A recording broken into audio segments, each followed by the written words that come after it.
This is a picture of Lorraine Joyner in 1993, and this video is the story of her familiarity with the events concerning the deaths of Bonnie and Clyde. Lorraine was a major historian, and I'm going to show the back of every one of these pictures because she explains exactly what the picture is. Before we get into the entire story, we're going to give a brief photo show here. This picture was dated May 1992, and the front of it was it says on the here where Bonnie recovered from burns. These were burns she had received in a car accident. She had apparently stayed at this motel here. This is Lorraine's writing. All these will be in Lorraine's writing. This is another view of the motel here where Bonnie and Clyde stayed. Here we have another picture of Lorraine and her daughter here with the woman in the third. I'll explain here. Her writings are on the back of this picture. This picture was taken in 1991 in Wellington, Texas. The lady in the middle is Gladys Cartwright. She is a woman. She was a child when she was accidentally shot by the Barrow Gang when they were trying to escape from the law. Here's another picture of Lorraine and Gladys Cartwright together on one of Lorraine's numerous trips delving into the history of Bonnie and Clyde. Here's the explanation of the picture in Lorraine's own handwriting.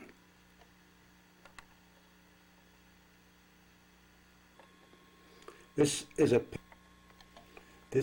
picture of Lorraine's grandfather who served in the Confederate Army during the Civil War. You will hear her refer to him, and you'll see his grave in the process of the interviews.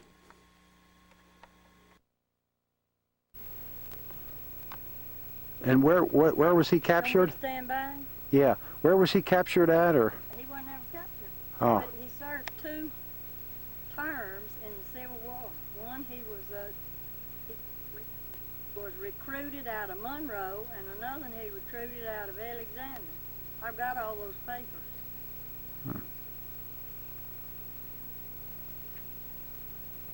See, it's not many grandchildren of Civil War veterans left.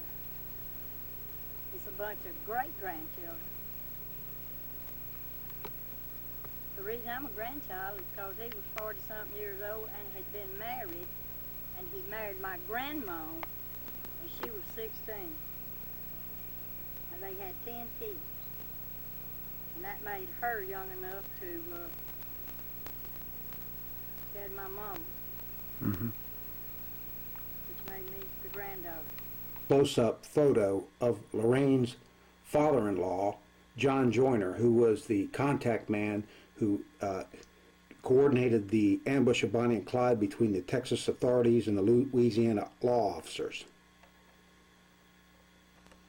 Here we have a picture of Lorraine and Bill Joyner, her husband. Now, her husband was the son of John Joyner of the previous photo. Here we have a picture of Lorraine Joyner and her daughter Sue there, and the house in the background is the house that was built with the bounty money from the setup of the killing of Bonnie and Clyde. It is the only picture of this house remaining, I was told by Lorraine. Lee Joyner. I bring up that Lee because I'm from Robert E. Lee. They claim all Lees wants to come from Robert E. Lee City. And my folks claims we did. And then I'm the daughter-in-law of John Joyner, the one that set up the killing for Bonnie and Clyde. If it hadn't been for him, it wouldn't happen the day it did and the way it did. This house was built with the money the bounty money that John was paid to set up the killing for the state of Texas. Now is that window, huh? Well, I got 3 of them, and there's nothing else down there. And this was about 10 or 15 years ago. The man that bought the land, see, it was 80 acres of land that he owned. Look, let me get you a picture of the house. Okay. See, I gave you these pictures of. No, I don't think I have. This is a window here that was made, it's all that's left of a house that was made from the bounty money that, what about Henry Methvin and Bonnie and Clyde came here first, right? After they... I don't know how soon they came here, see, because Uh-huh. just like I'm telling you, they separated that day Uh-huh. out of, when they come out of Huntsville. All them other prisoners, he put them out. And at some time or other, Henry stayed down in Texas, and he worked, and I don't really know that timing and all that kind of stuff. And the deal I told you about Beaumont, that him and one of them was there. If I could, they robbed a station. That should be written up in some of those records back then, with finding them, just like I told you, see, who the outlaw was. He told us who he was, but I can't remember if it was Bobby or Palmer or... Now, Palmer come on here to Louisiana with Henry. Did I give you a copy of those pictures that Tom Jr. gave? Yeah. Have you got a copy of those pictures? Did I? I believe so. I made the deal with the Texas Rangers here, and here's his... That's his wife on top, right? Mm-hmm. That was like 2 weeks before he killed her. That's his wife there. The last time I saw her, she gave me that picture. Uh-huh. And I can't find another one yet. And that's the only thing in all of my pictures that it shows just a small portion of that house. Because I never made any connection with it all down through the years. Because these three Joyner boys sold that property. When they all came back from World War II, they was all broke and everybody was going his own way. And that 80 acres of land was sitting way down yonder in them woods, below the hideout, close to where the Methodists lived.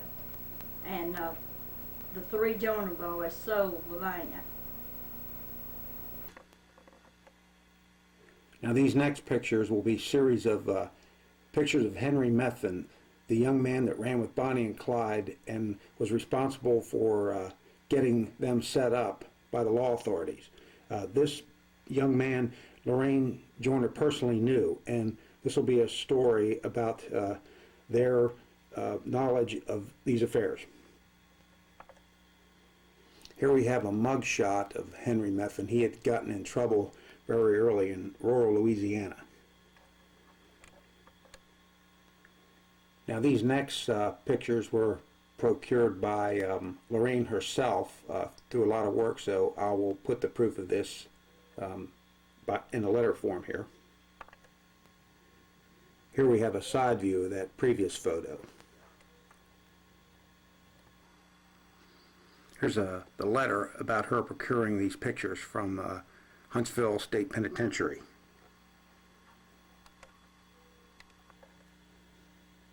Here's another picture that I procured from Lorraine showing what a good-looking man Henry Methvin was. This is a key picture in the video. It shows the house where Henry Methvin met Lorraine when she was just a little girl. And I'll show you the back of this in her own writing. Now this is what was written by Lorraine on the back of that picture. So I'll give you a little time to read it here. But it just says, house where I lived when Henry Methvin came out of McAllister at the penitentiary to John Joyner's, May 1942. And there's her signature on the bottom. Here is a picture of Henry Methvin with Clyde Barrow and Ray Hamilton, famous bank robbers of the era. How Henry got to be involved with these two fellows will be the meat and potatoes of this video. Before it's over, you'll know what he was doing with these people and how he got there with them. Here's a famous picture of Clyde Barrow and Ray Hamilton.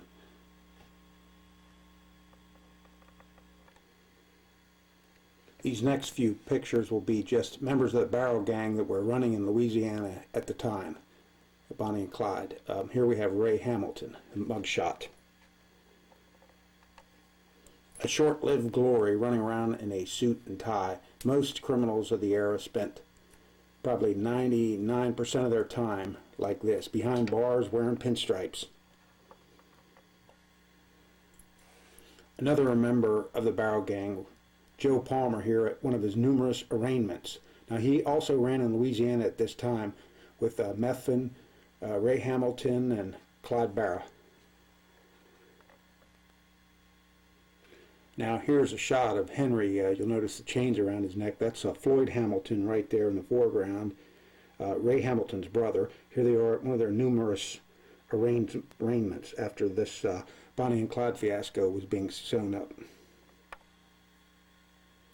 Now, these items were removed from Ray Hamilton's car during one of his numerous arrests. You'll notice the hand grenades in there. This is how these gangsters traveled around at the time, heavily armed. Have some of these that are still in cosmoline that, as far as we know, have never even been fired from when they were manufactured.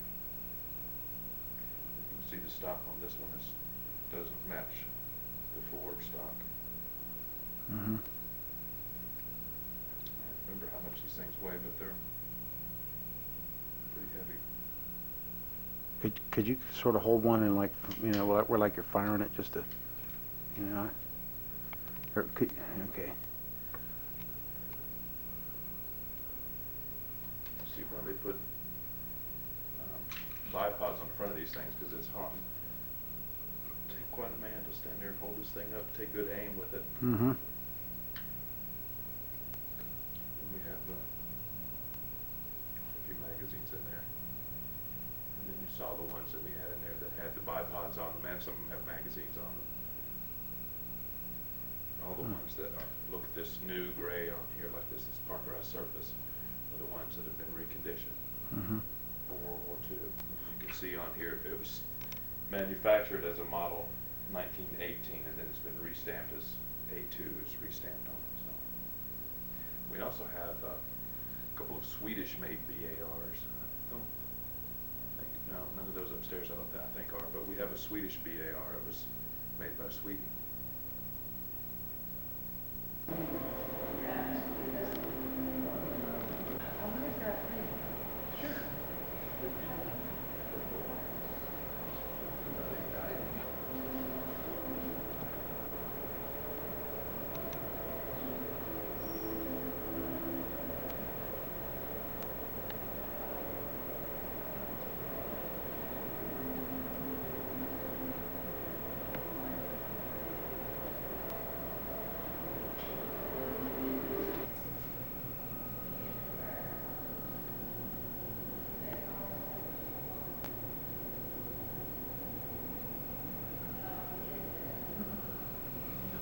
Going off shotguns found in the car.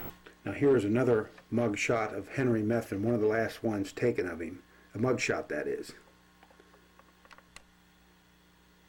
Here we have the newspaper article about the conviction of Henry Methvin.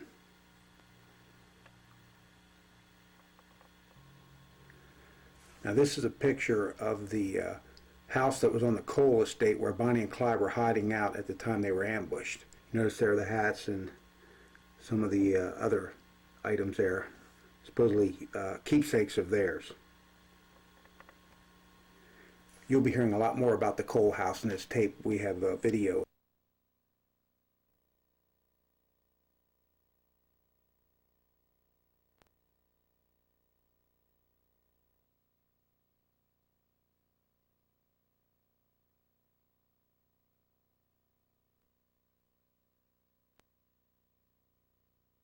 Of pictures there were the Cole house, the ruins of it as they are as in 1993.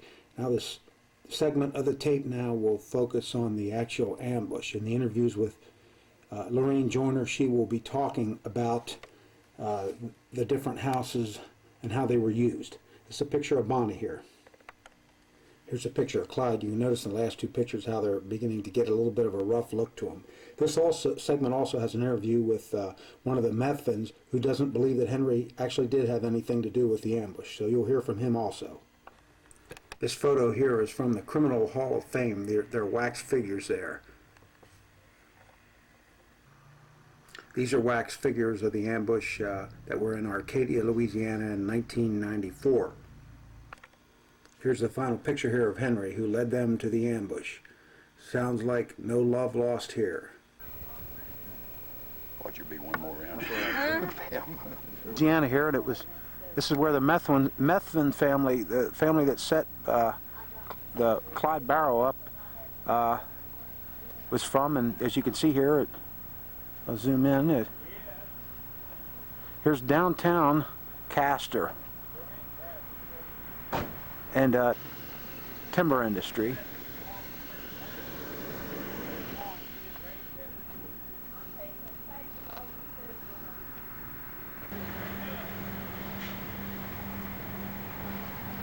Got paroled and came to Mendon. Yeah. Well, Lane still lived with his mom and daddy. Okay. They all worked at the Louisiana Ordnance Plant. And of course they had just a 1 or 2 room apartment. And they took Henry in, and him and Lane slept together. That was in 42. And the hideout deal is right through yonder. John and them built, John's place was right down through yonder, about 3 or 4 miles. And where all that took place. And Well, what was it that took place there? where the Mifflins lived and the Joyners lived. And you say, Brother. what relation are you to Robert E. Lee, the Confederate general? I don't know, we come from a cousin or something. Uh-huh. They claim. Okay, this is my one brother.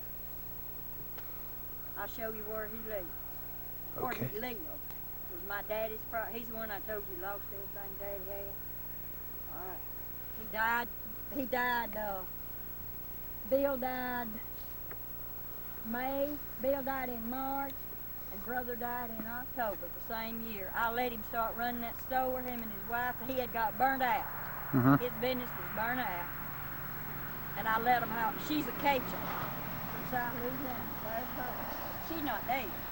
But anyhow, that's my favorite. We see the old part where is up yonder. That's where they started. But anyhow, when my mama died, well, me and Daddy decided that we would start us a new plot, because all that old stuff was filled up, see.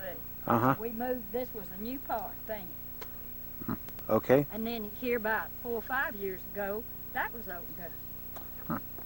And that Yeah. he shot her, and then shot himself. He shot her through the heart, shot himself through the head.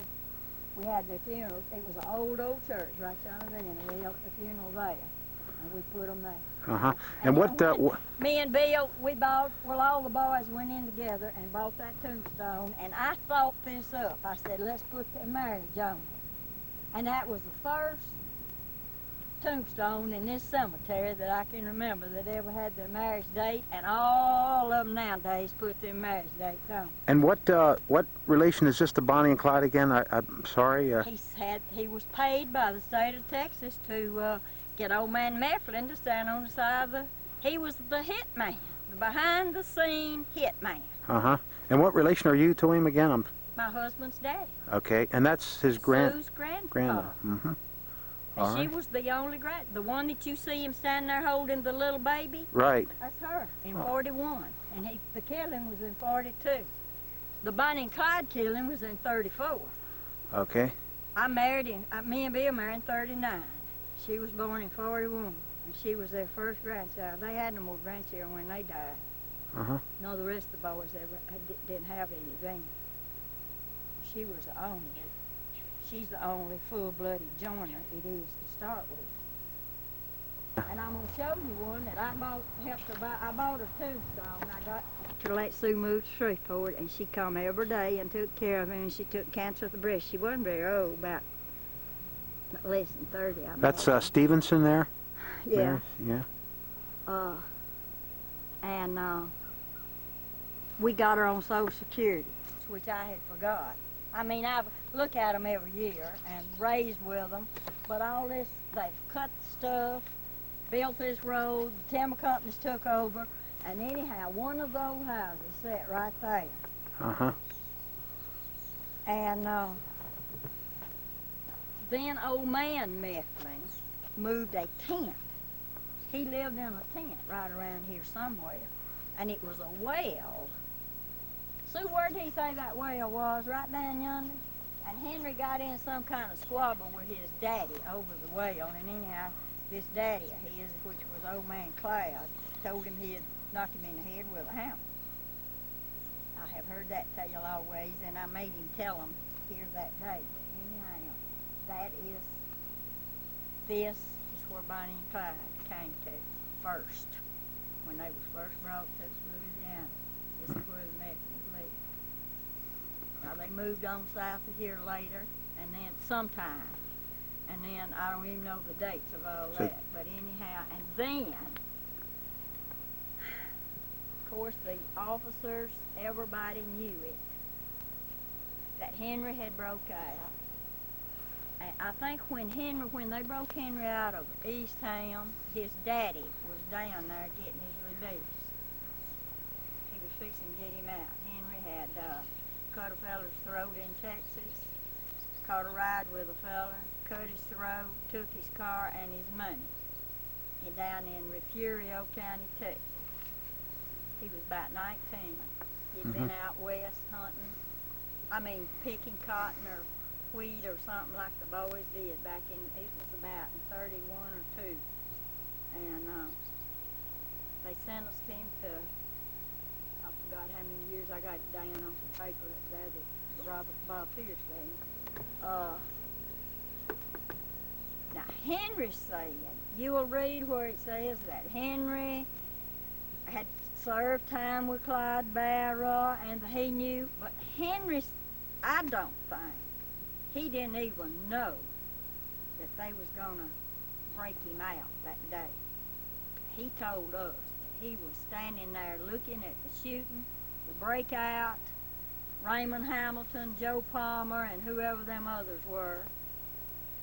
Clyde was there. They had hid guns in a pile of brush where they was clearing that farm.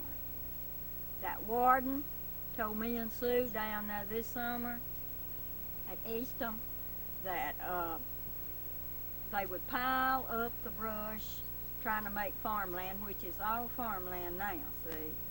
And they would pile up the brush, and that's where Clyde Bear hid those guns. And he said they have never, Huntsville Prison has never let them pile brush again. When they pile it, they burn it immediately. And that started in 34. But anyhow, Henry told us that they were shooting, they was breaking, and somebody in the crowd, he was seeing it all, and somebody in the crowd said, do you want to go? And Raymond Hamilton said, we don't want that old boy. And Clyde Barra says, yes, we do. Come on, son. And he ran and got in that little one-seated turtle-back car. It was about 6 of them, I think, in it. And that's how he broke out.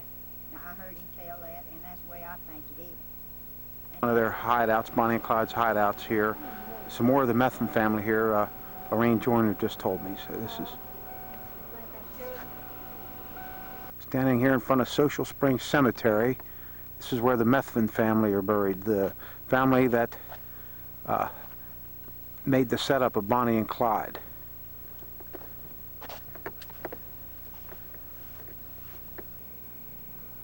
There's Ivy T. Methvin. 1885, 1946. Says gone but not forgotten. That's the father. That's the man that had the tire taken off his car jacked up, and signaled the law officers when Bonnie and Clyde got there. Here's his son, Henry. This is the man that was supposed to have been with Bonnie and Clyde that day when they were in the car, but wasn't. It says April 8th, 1912, April 19th, 1949. It says, we will meet again. And there were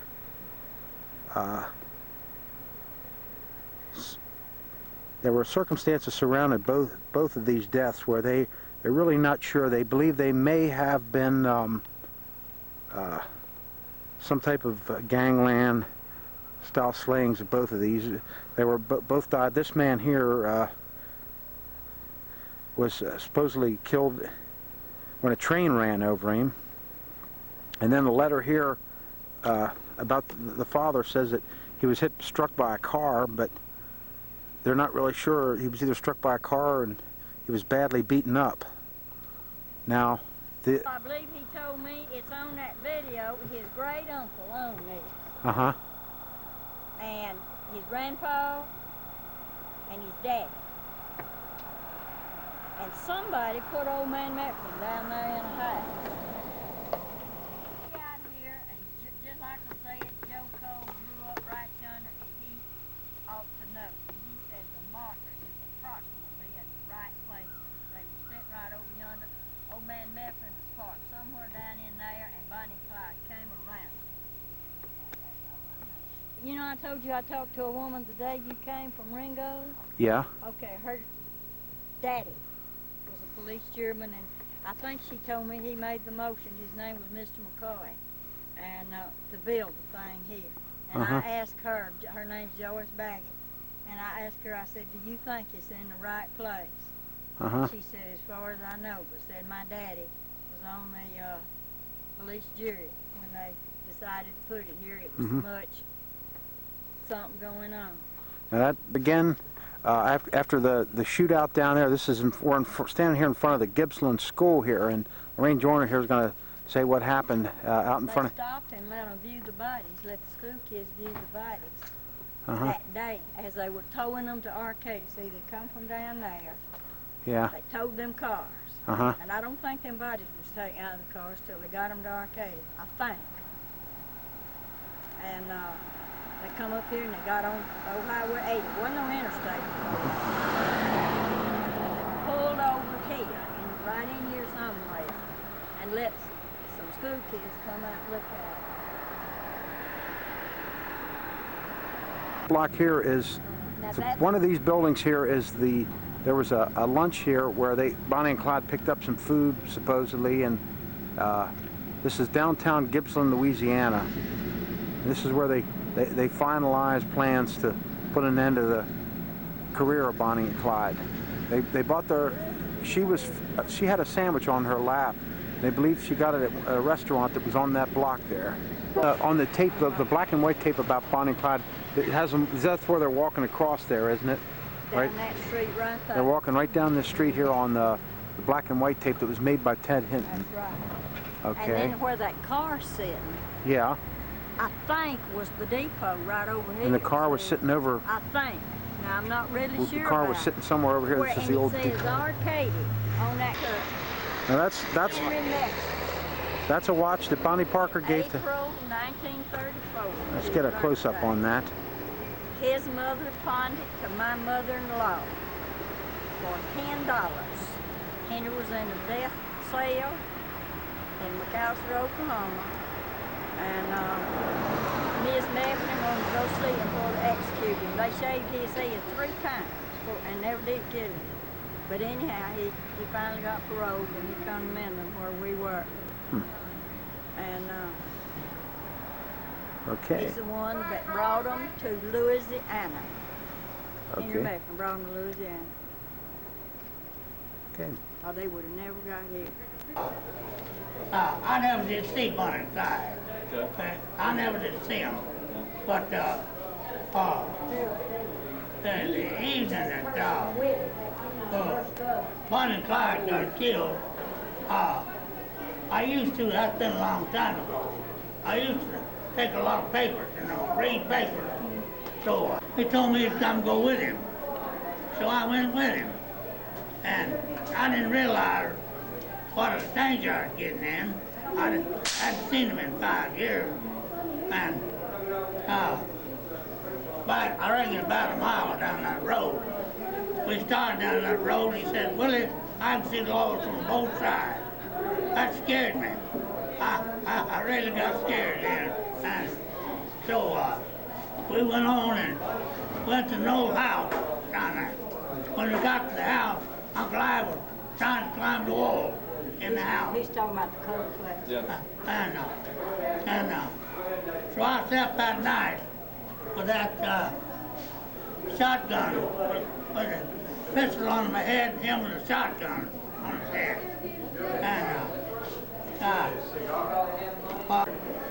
Sheriff Hughes, cattle patch, had said the word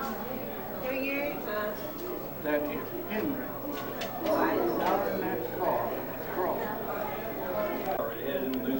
He didn't have a thing to do with it, Willie? No, he's out there. See, it was John Joyner. That's what nobody knew that was going to Uncle Ivy. See, they. Everybody live on? Live? You got safety on that double barrel, Greg. Safety's on probably. When you reload it? When I reload it, put it up? Yeah.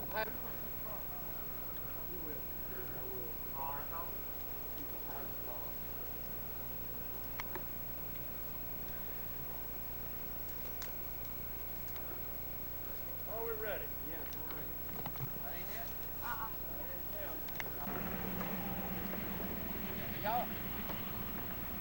Y'all know when the car starts moving, y'all Now, you know what he's going to do? He's long enough to get one snapshot of that. Alright. People like that. I've been out here before, but I forgot it was this far out. Turn the car off. Turn the car off.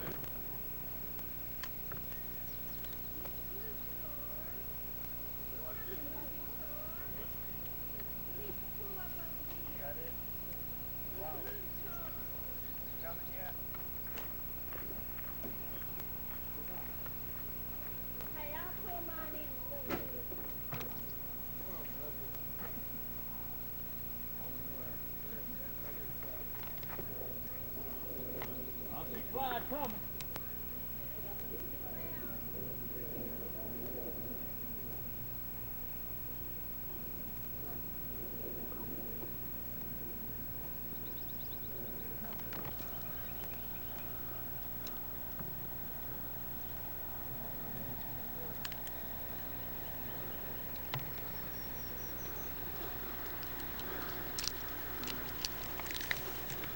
Morning, Clyde. How y'all doing this morning, Miss Bonnie?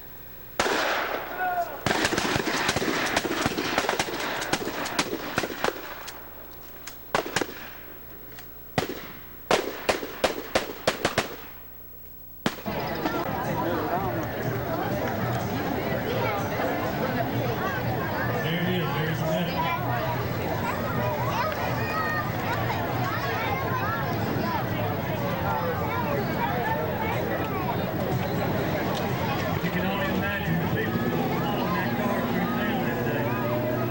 The sight that people saw. Have Blackie Thompson. You'll hear Lorraine Joyner talks about this man as well. He ran with the Barrel Gang in this area. Here's a picture of Blackie Thompson gunned down. Now, before you get the wrong impression about this area of Louisiana, seeing it's all outlaws, here, this picture was given to me by Lorraine. It is a tombstone of Pat Garrett's parents. The tombstone is very near Lorraine's house. I'll show you on the back her writing. So this area of Louisiana is also known for some really great lawmen. So here you have her own writing here. It says, I know some Garretts in Arcadia. The woman working for Larry Joyner is a Garrett, and her husband is a descendant. He was a very good friend of Bill and me.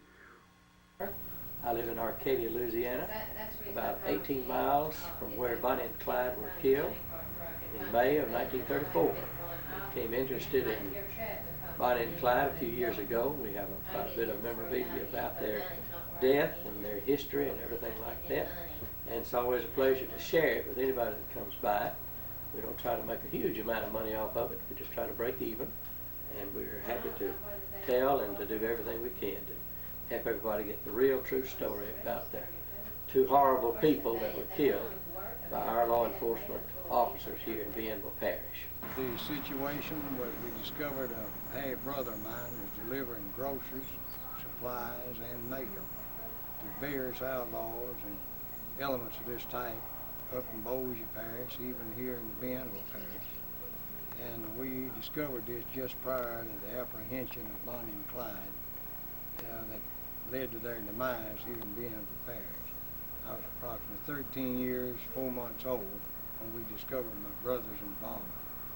And things have been unraveled to us, and had the opportunity to see Frank Hamer, Ted Hinton, Sheriff Jordan, and Deputy Prentice Oakley at my father's house discussing the situation prior to their demise, and that's the involvement that I have. All right. A copy of Henry Methvin's obituary that was given to me by Lorraine.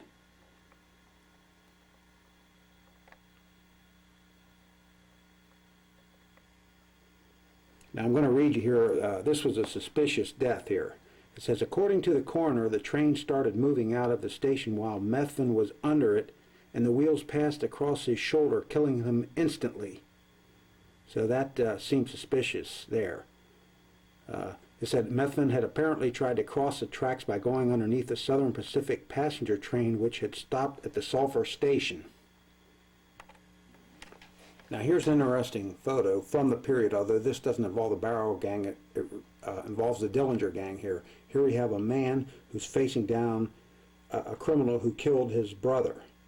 You can see the anger, and you know, this is, here you see the sisters of the criminal here. They're sad because the man has just been sentenced to death. So it's a total family tragedy, a life of crime like this. This next series of pictures will deal with the men, the law officers that were in on the ambush of Bonnie and Clyde. There to the left there is Prentice Oakley. You'll hear Lorraine mention him. He was an Arcadian, Louisiana police officer.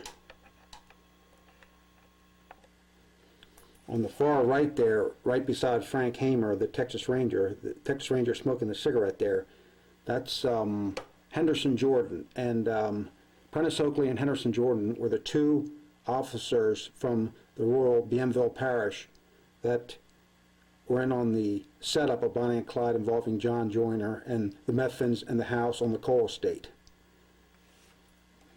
You'll hear Lorraine mention these two names a lot. Now, this is an overview of all the police officers involved in catching Bonnie and Clyde there. You can see the two I previously mentioned, and then there are 4 others involved. Frank Hamer, Manny Galt, Bob Alcorn, and Ted Hinton. This is a close-up here of Frank Hamer and his car there. He's chasing down Bonnie and Clyde, going to all their stops, trying to find out how they move, where they are. Now this was Bonnie and Clyde's favorite picture here of themselves. They almost look like a couple out for a Sunday afternoon picnic.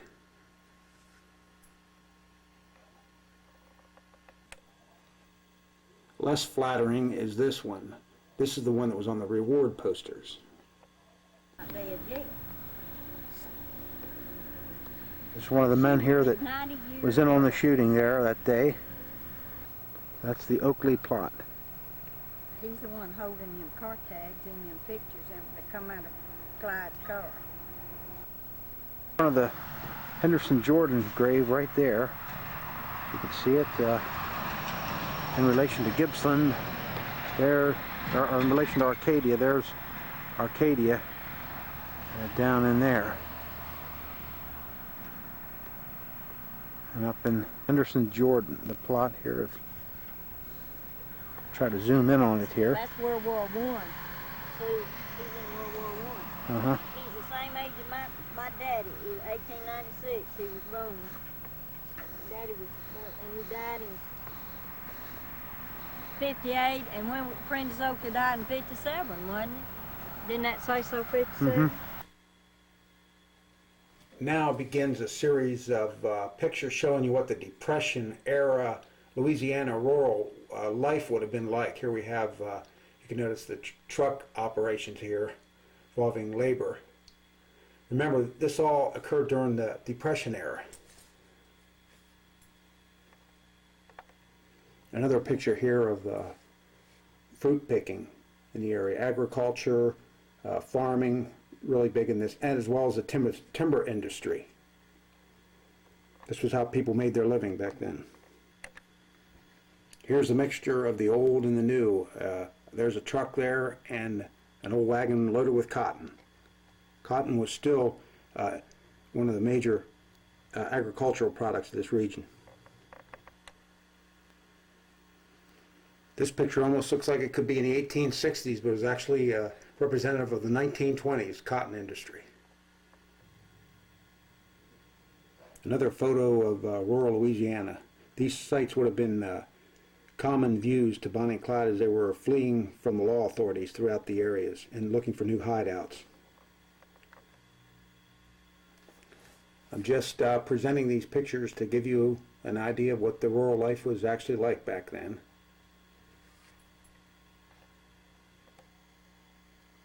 The far greater majority of the people were honest laborers, just as represented here. This is representative of the timber industry in the area at the time. This was one of the major sources of income for this area. As a matter of fact, Lorraine mentioned that there was a wood trucks going up and down that road all the time where Bonnie and Clyde were ambushed, and that's one of the reasons why the police picked that area, but they still had to beware of all the numerous logging trucks revealing their position or whatever. Here's a logging camp here back in the woods. As a matter of fact, you'll hear Lorraine mention on one of her tapes about Mr. Methvin being back in a tent way back in the woods somewhere, living beside a shack. This picture was taken in this general area.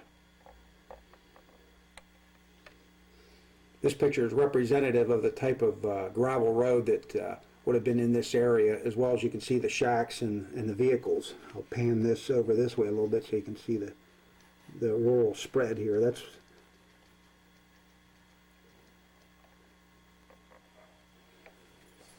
Now the coal house was back in areas like this, but it was not quite as squalid as this shack is, but you'll see pictures of it later. Here we have a picture of an old Ford or whatever going back one of these back side roads. Who knows, could be a bank robber on his way to his hideout. Could just be a guy going in town for groceries. Here's a similar type picture to the last one, just showing the scrub pine area of Louisiana.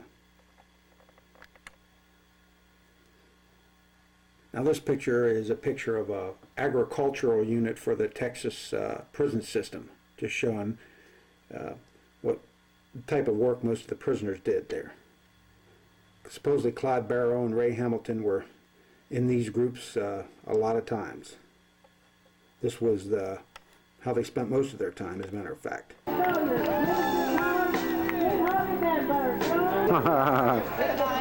Doug is on fire.